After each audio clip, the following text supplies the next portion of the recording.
Hello students, welcome back again to online classes. In our previous lecture, we have studied about human body and its movement.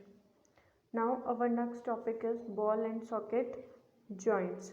पिछले lecture में हमने पढ़ा था कि हमारी body में बहुत से जॉइंट्स प्रेजेंट होते हैं जिसकी वजह से हमारी बॉडी में मूवमेंट्स होती है, मतलब हमारी बॉडी के जो पार्ट्स हैं वो मूवमेंट करना शुरू करते हैं। सिर्फ उसी पॉइंट पे वो मूव करते हैं जहाँ पे वो दो पार्ट आपस में कनेक्टेड होते हैं। This are called joints.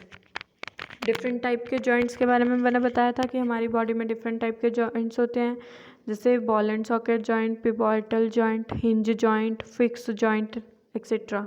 तो आज हम इन जॉइंट्स की डिटेल स्टडी करेंगे। फर्स्ट आता है हमारे पास ball and socket joint. Activity 2.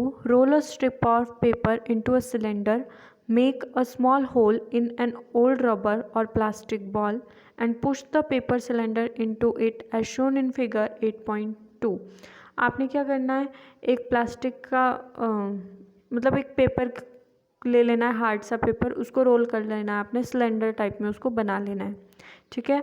और फिर एक बॉल लेनी है रबड़ की, उसको आपने काट देना है और फिर वो पेपर सिलेंडर को उस बॉल में जो आपने होल किया है उसके अंदर फिक्स कर देना है।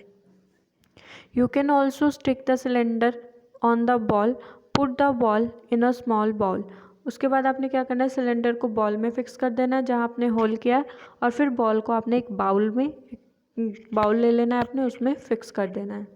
Does the ball rotate freely inside the ball, does the paper cylinder also rotate.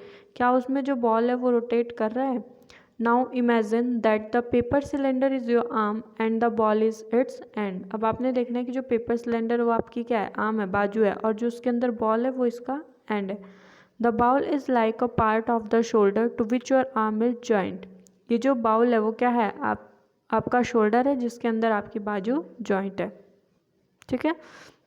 The rounded end of one bone fit into the cavity of the other bone. अब इससे हमें क्या पता लगता है कि जो राउंडेड एंड होता है किसी बोन का वो फिट होता है एक होलो स्पेस के अंदर, जैसे ये बाउल के अंदर फिक्स है। Such a joint allow movement in all direction. ऐसे जॉइंट क्या करते हैं, हर एक डायरेक्शन में मूवमेंट करते हैं। Can you name another such joints you can think of recollecting the body movements we tried at the beginning of this section. इसी तरह से हम और भी एक्टिविटीज़ कर सकते हैं, ठीक है, जिससे बॉडी की मूवमेंट होती है। नेक्स्ट आता है आपका पिवोटल जॉइंट। अब देखो 8.3 फिगर में आपको बॉल एंड सॉकेट जॉइंट दिखाया गया है। Hip bone, ball and socket joint, देखो हिप बोन के अंदर एक थाई बोन जो है वो कनेक्ट है होलो स्पेस के अंदर। नेक्स्ट आता है आपका pivotal joint. The joint where our neck joint and head is a pivotal joint. Pivotal joint कौन सा होता है, जहाँ पे हमारी नेक और हेड आपस में जुड़े होते हैं, ठीक है। It allow us to bend our head forward and backward and turn the head to our right और लेफ्ट। ये पिवोटल जॉइंट क्या करता है, हमारे हेड को ऊपर नीचे दाएं बाएं मूव करने में हेल्प करता है। Try this movements, how are this movement different from those of your arm that can rotate a complete circle in its ball and socket joint. क्या आप अपने हेड को वैसे ही रोटेट कर सकते हो जैसे आप अपने आर्म को कर सकते हो बॉल एंड सॉकेट जॉइंट में। In a pivotal joint a cylinder bone rotate in a ring. Pivotal joint में क्या होता है, जो सिलेंड्रिकल बोन होती है वो एक रिंग की तरह रोटेट करती है, ठीक है। तो पिवोटल जॉइंट कहाँ प्रेजेंट होता है, हमारी नेक में, और बॉल एंड सॉकेट जॉइंट हमारी थाई में, हिप बोन में और आर्म में यानी कि शोल्डर में प्रेजेंट होती है। नेक्स्ट आता है हमारा hinge joint. Open and close a door a few times, observe the hinge of the door carefully. आपने क्या करना है, जैसे एक डोर को आप खोल रहे हो, ठीक है, उसमें आपने क्या करना है, हिंज को ऑब्जर्व करना है। जो उसमें साइड में नट लगे होते हैं ना डोर में, वो हिंज का काम करते हैं, हिंज जॉइंट का। They allow the door to move back and forth. ये जो हिंज जॉइंट होता है वो क्या करता है, डोर में उसको बंद और खोलने में हेल्प करता है। Activity 3, let us look at the kind of movement allow a hinge. Make a cylinder with cardboard और thick chart paper as shown in figure 8.5। जैसे आपको 8.5 में कार्ड दिखा रखा है ना, कार्डबोर्ड का एक सिलेंडर बना रखा है, वैसे आपने बनाना है। Attach a small pencil to the cylinder by piercing the cylinder at the center as shown. Make a hollow half cylinder from cardboard such that the roll up cylinder can fit inside easily. आपने क्या करना है, दो pencil को cardboard में whole करके उसमें set कर देना है और एक कार्ड और लेना है जिसके अंदर आपने इस सिलेंडर को फिक्स कर देना है. हाउ डज इट मूव, फिर आपने देखना है कि ये मूवमेंट कैसे कर रहा है. How is this movement different from what we saw with your constructed ball and socket joint. We saw this kind of movement at the elbow in activity 1. What we have constructed in figure 8.5 this different from hinge of course. और 8.5 में आपको hinge joint दिखाया गया. ये कहाँ पे present होता है, हमारे नी में, ठीक है, घुटने में. जैसे हमारे एल्बो में ball and socket joint present होता, सॉरी, हमारे जो शोल्डर होता है वहाँ पे ball and socket joint present होता है, वैसे ही हमारी जो एल्बो होती है और हमारा नी होता है, घुटना होता है, वहाँ पे हिंज जॉइंट प्रेजेंट होता है. But it illustrate the direction in which a hinge allow movement. The elbow has a hinge joint that allow only a back and forth movement. Can you think of more example of such joint? अब देखो elbow में भी हमारी ऊपर नीचे movement होती है, shoulder से हम उसको बिल्कुल सर्कुलेटरी भी मूव कर सकते हैं. वैसे ही नी में भी हमारी ऊपर नीचे मूवमेंट होती है, उसको हम सर्कुलेटरी मूव नहीं कर सकते हैं. तो ये सब किसकी वजह से पॉसिबल होता है, हिंज जॉइंट की वजह से. नेक्स्ट आता है हमारा fix joint. Some joints between bones in our head are different from those we have discussed so far. The bones cannot move at these joints. Such joints are called fixed joint. हमारी body में कुछ एक joints ऐसे होते हैं जिनमें कोई भी मूवमेंट नहीं होती है, ठीक है, उनको हम क्या बोलते हैं, फिक्स जॉइंट. वो एक ही जगह पे फिक्स रहते हैं. When you open your mouth wide, you can move your lower jaw away from your head as not it. देखो हम मुंह खोलते हैं तो सिर्फ हम अपने मुंह का नीचे वाला पोर्शन ही, लोअर जॉ को ही मूव कर सकते हैं. Try to move your upper jaw now. Are you able to move it. क्या आप अपने अपर जॉ को, मुंह के ऊपर वाले भाग को मूवमेंट में ला सकते हो, मूव कर सकते हो, नहीं. There is a joint between the upper jaw and the rest of the head which is a fixed joint. हमारे अपर जॉ में और बाकी हेड वाले पोर्शन में फिक्स जॉइंट प्रेजेंट होते हैं जो मूवमेंट नहीं करते हैं. We discuss only some of the joints that connect part of our body but give the different parts of the body their different shape. अभी तक हमने joints के बारे में तो पढ़ लिया कि हमारी बॉडी में different joints होते हैं जो कि मूवमेंट, बॉडी के मूवमेंट में हेल्प करते हैं. अब हमने पढ़ना है कि हमारी बॉडी में ऐसा क्या होता है, कौन सा पार्ट है जो हमारी बॉडी को शेप प्रोवाइड करवाता है. If you wanted to make a doll what will you make first. देखो आपने एक डॉल बनानी है तो आप सबसे पहले क्या बनाओगे, perhaps a framework to give the doll shape before making its outer structure as not it. सबसे पहले हम क्या बनाते हैं, उसका फ्रेमवर्क बनाते हैं, उसका ढांचा बनाते हैं कि हमने वो डॉल किस तरह से बनानी है.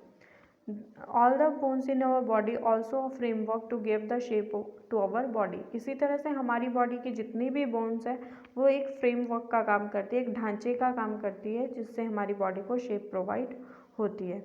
This framework is called a skeleton. इस फ्रेमवर्क को हम क्या बोलते हैं, स्केलेटन. 8.7 फिगर में देखो आपको ह्यूमन स्केलेटन दिखाया गया है, इसमें हमारी सारी की सारी बोन्स प्रेजेंट है. How do we know that this is the shape of human skeleton. हमको कैसे पता चलता है कि ये ह्यूमन स्केलेटन की शेप है. How do we know that the shape of different bones in our body. कैसे पता लगेगा हमारे को कि हमारी बॉडी की जो बोन्स है उनकी शेप कैसी है. We can have some idea about the shape and number of bones in some parts of our body by feeling them. One way we could know this shape better would be to look at X-ray image of the human body. अब हम अगर अपनी bones को touch करें तो हमें proper shape पता नहीं चलती है बोन्स की, लेकिन एक्सरे इमेज से हमें बोन्स की शेप पता लग सकती है. Did you or anyone in your family ever have an X-ray of any part of your body taken. अगर आपको अपनी बोन्स की शेप देखनी है तो आप अपनी फैमिली में से अपना या किसी का भी फैमिली मेम्बर का एक्सरे ले सकते हो, ठीक है.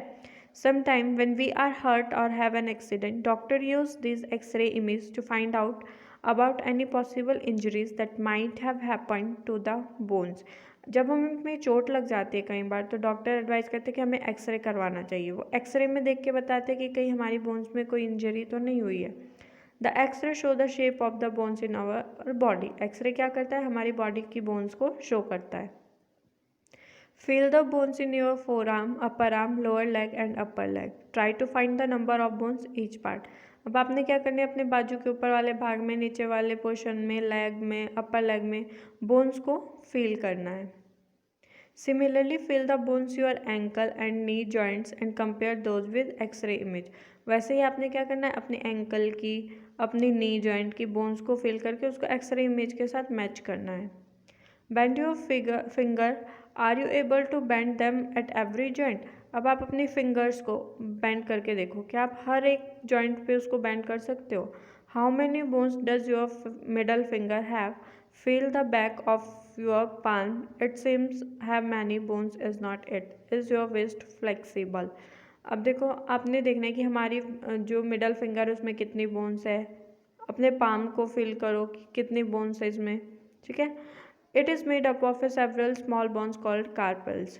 What will happen? It has only one bone. अब देखो, हमारी जो रिस्ट होती है, हमारी कलाई है, वो घूमती है. ठीक है, फ्लेक्सिबल है, मतलब फ्लेक्सिबल है हमारी कलाई. तो वो क्या कैसे पॉसिबल है? क्योंकि वो बहुत सारी छोटी छोटी बोन से मिलके बनी है जिन्हें हम कार्पल्स बोलते हैं. इसीलिए हमारी जो रिस्ट होती है, कलाई होती है, वो बहुत ज़्यादा फ्लेक्सिबल होती है. सोचो, अगर हमारी बॉडी में ओनली एक ही बोन होती तो क्या हमारी बॉडी में मूवमेंट हो पाती? नहीं हो पाती. Activity 4. Take a deep breath and hold it for a little while. Feel your chest bone and the backbone by gently pressing the middle of the chest and back at same time. Count and many ribs bones on the chest. आपने क्या करना है, गहरी सांस लेनी है और उसको रोक के देखना है. फिर आपने अपनी चेस्ट को फील करके देखना है. ठीक है. और अपनी रिब्स को, बोन, चेस्ट बोन को काउंट करके देखना है. As possible, figure 8.10 carefully and compare with that you feel of the chest bone. अब 8.10 फिगर को देखो, आप अपनी चेस्ट बोन को इसके साथ कंपेयर कर सकते हो. We see that the ribs are curiously bent. They join the chest bone and the backbone together to form a box. ये जो चेस्ट बोन होती है क्या करती है, चेस्ट बोन और बैकबोन को आपस में जोड़ती है. That is called rib cage. There are 12 ribs on each side of chest. Some important internal parts of our body lie protect inside the rib cage. ये जो rib cage होता है हमारी बॉडी का, इसमें 12 रिब्स होती है ईच साइड पे, और हमारी बॉडी के जितने भी इम्पॉर्टेंट पार्ट्स होते हैं वो सभी इन्हीं रिब केज में प्रोटेक्टेड रहते हैं. नेक्स्ट आता है हमारा backbone. Ask some friends to touch their toe without bending their knees. Starting from the neck, move your finger downwards on the back of your friend. What you feel in the backbone? अब आपने क्या करना है, अपने friend को बोलना है कि वो बिना अपने घुटनों को मोड़े नीचे की तरफ को झुक जाए. ठीक है. और फिर आपने क्या करना है, जैसे वो झुकता है बिना अपने घुटने को मोड़े, आपने उसकी पीठ पे फील करना है, अपनी फिंगर को ऊपर से उसके नेक से लेके नीचे तक लेके जाना है. तो आपको जो हार्ड पार्ट फील होगा that is backbone. It is made up of a small bones called vertebrae. Backbone में बहुत सारी छोटी छोटी बोन्स होती है जिन्हें हम वर्टिब्री बोलते हैं. Look at figure 8.11. This is backbone. Make your friend stand with both hands pressed to the wall and ask her to push wall. Did you notice two bones on the back are prominent where the shoulders are? They are shoulder bones. अब देखो, जब आप किसी भी भारी चीज़ को उठाते हो या दीवार को धक्का लगाते हो तो बोन्स, शोल्डर बोन्स आपकी शो होती है उस टाइम पे. ठीक है. प्रोमिनेंट उभर जाती है जो bones. Observe carefully figure 8.13. This structure is made of pelvic bones. They enclose the portion of your body below the stomach. This is the part you sit on. अब आती है आपकी pelvic bones. pelvic bones कौन सी होती है? जो आपके stomach से नीचे बोन्स प्रेजेंट होती है जिसके थ्रू आप बैठते हो. फिगर 8.13 में pelvic bone का स्ट्रक्चर दिखाया है. नेक्स्ट आता है हमारा skull bone. The skull is made up of many bones joined together. It encloses and protects a very important part of our body, the brain. हमारा जो स्कल होता है बहुत सारी छोटी छोटी बोन से मिलके बनता है. ठीक है. हमारी बॉडी के सभी इम्पॉर्टेंट, मतलब ब्रेन के हेड के अंदर के जो इम्पॉर्टेंट पार्ट, मतलब सबसे ज़्यादा इम्पॉर्टेंट पार्ट है जो हमारी बॉडी का, ब्रेन, वो इसी के अंदर ही क्लोज रहता है. और दूसरा इम्पॉर्टेंट पार्ट जो हमारा हार्ट है, लंग्स है, वो हमारे रिब केज में सेफ रहते हैं. We discuss many bones and the joints of our skeleton. There are some additional parts of the skeleton that are not as hard as the bones and which can be bent. These are called cartilage. अब हमने bones के बारे में तो पढ़ लिया कि bones जो होती है बहुत ज़्यादा हार्ड होती है हमारी बॉडी में, और बोन से हमारी बॉडी का स्ट्रक्चर बनता है, फ्रेमवर्क बनता है, जिसे हम स्केलेटन बोलते हैं। अब आते हैं बोन्स की, जैसा एडिशनल पार्ट होता है हमारी बॉडी में जो दिखता तो बोन्स जैसा है बट वो बोन्स के जितना हार्ड नहीं होता है। This is called cartilage. ये बोन्स बहुत ज़्यादा सॉफ्ट होती है, ठीक है। और एक कार्टिलेज बोन जैसे हमारे ईयर में प्रेजेंट होती है, अपर के side, upper part of year में हमारी कार्टिलेज बोन्स प्रेजेंट होती है, ठीक है। नेक्स्ट आता है हमारा मसल।